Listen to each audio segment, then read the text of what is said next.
Hi guys, so today's video is going to be a first impression swatches and tutorial of the Laura Lee Los Angeles Nudie Patootie palette. I am a big fan of hers. Actually, I watch almost every single one of her videos. When she launched her brand, I did buy the first palette, and I just wanted to do a video on my thoughts on this palette, which is actually a lot more up my alley than the last palette was, the colors wise. Before I get into this video, I would love for you to hit that subscribe button and the notification bell. Today's notification shout out goes to Luz Arrosas Hernandez, I believe that's her name, and she is always commenting on all my stuff, so thank you so much for being such a supportive follower of mine. And yeah, if you want a notification shout out, all you have to do is turn on my notifications and comment hashtag notification squad in the comments of this video, and you'll get one eventually. If you want to see my thoughts on this palette, then just keep on watching.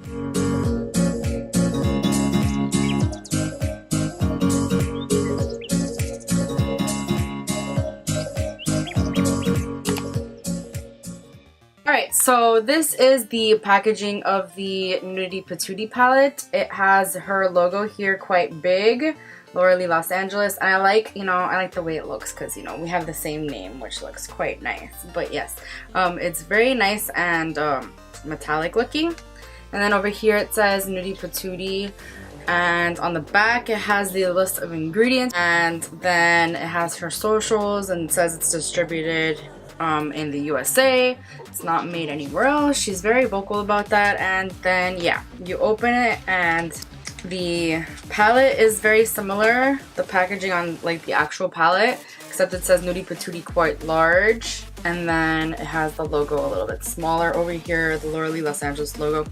If you look at this, the size of the palette is quite large. It's just a little bit longer, so that makes it interesting. It has 14 shades in here. I mean, someone would argue that this is not exactly travel friendly, but it is quite thin, so it's not like it's too bulky. But what I argue is that this would not fit in a normal makeup bag, I don't think. On the back it has a sticker with her, the same thing pretty much it says on the back of this. It comes with a clear sleeve, which she makes a big deal about because apparently they cost quite a bit more than she ever imagined, which is kind of interesting to me. It does fold back all the way, but I feel like it's gonna damage the outside of the palette. I'm kind of afraid to do this, so I'm not gonna do it. I don't want to mess up the palette. An opinion that I have is that they're kind of like randomly assorted. I feel like the eyeshadow should be ordered from like lightest to darkest. I don't know if that's just me having like a little OCD or something.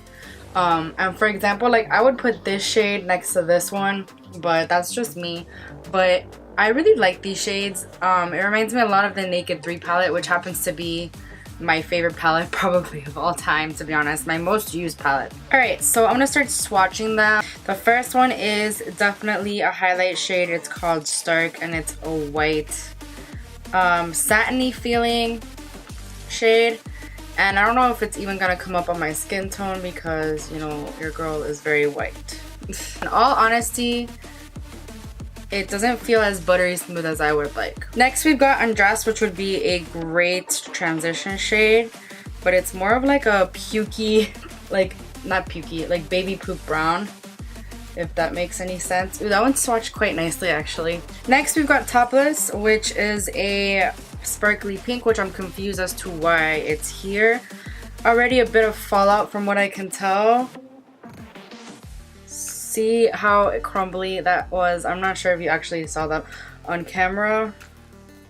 Lots of fallout with that one, but it's such a pretty shade though. I'm obsessed with that shade. It's a nice color. Next we've got Streaking, another good matte like transition shade or crease shade, but it's more cool tones than the other one. That one swatches nicely. Next we've got Uncover, which is a silverish, like lilac-y sparkly color. I'm really bad at describing colors, as you can see. It does feel a little bit better than Topless actually. It's not as much fallout. Ooh, it swatches a bit more pink, I swear. In the pan it doesn't look as pink. Ooh, that's a nice color. I think I might want to use that one today. Next I've got Strip, and this one's more of like a mustard brownish yellow transition shade, but it looks very similar to that first transition shade. Just a little bit darker, but again, like very similar shade. Next, we've got Bear. This one's a matte pink peachy coral color. That one swatched really nicely actually.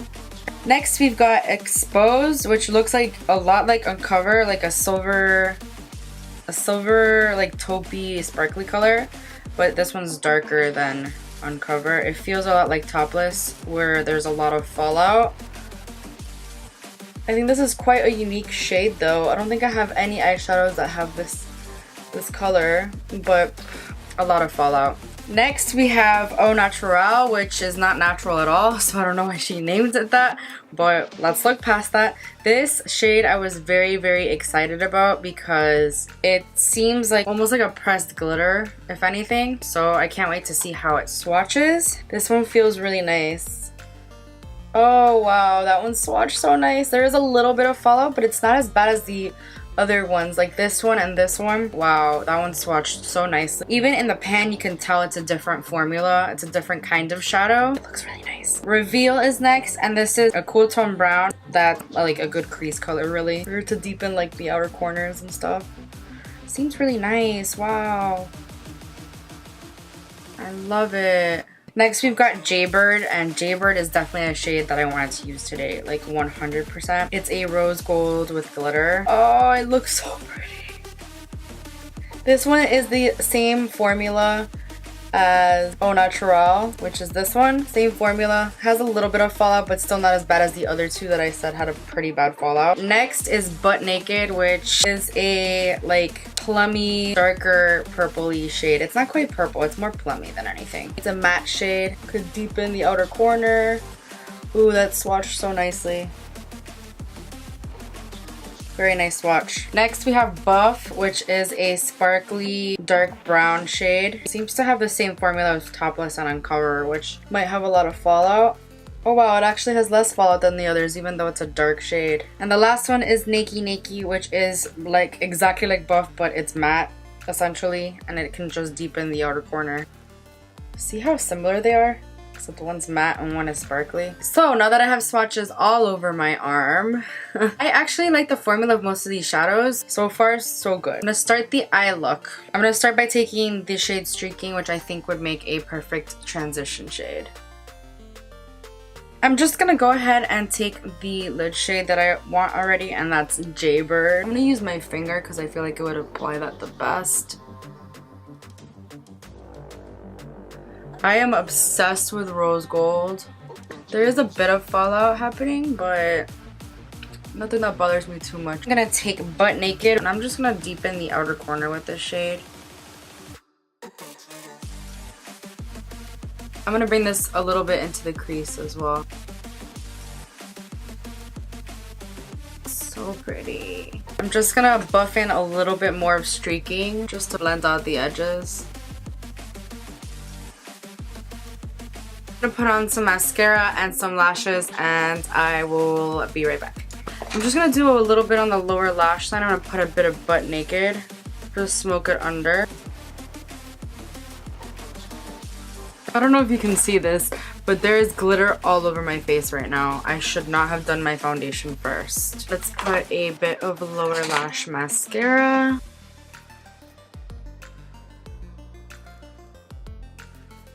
For the inner corner, I'm going to use Uncover. That's really nice, actually. Now I'm just going to contour using the Marc Jacobs Fantastic Bronzer, which I'm obsessed with, by the way. It's an amazing contour shade. I'm also going to contour my nose with this.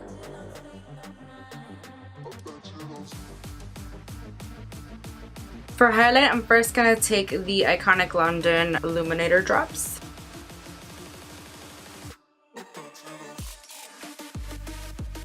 Then I'm going to take the Urban Decay Sin Afterglow palette, and I'm going to take both of these highlighter shades right here.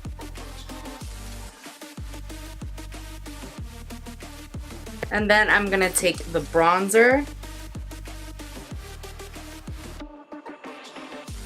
And then I'm going to mix both blushes. For lips, I'm going to take the IBY Beauty Liquid to Matte Lipstick in the shade Flirt. I feel like this shade goes really well with the eyes. And then I'm going to take some setting spray.